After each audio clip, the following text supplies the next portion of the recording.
Sir, ஆடு மாடு மரங்களுக்கெல்லாம் மாநாடு நடத்துறாங்களே, அதை பத்தி உங்களோட கருத்து என்ன சார்?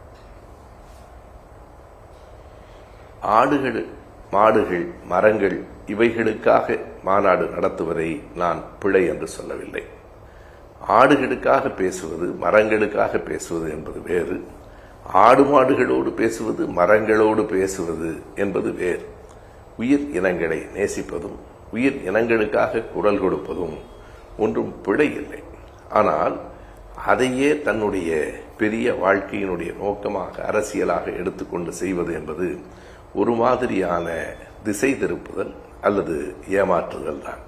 மரங்களோடு பேசினால் மரங்களுக்கு புரியாது என்று தெரிந்து மரங்களை பற்றி பேசுவதற்கு ஒரு ஏசி கேரவானிலிருந்து இறங்கி வந்து பேசுவது என்பதெல்லாம் மக்களை வேறு திசையில் திருப்பி ஏமாற்ற முயற்சி செய்கிற ஒரு காரியம் என்றுதான் நான் கருதுகிறேன்.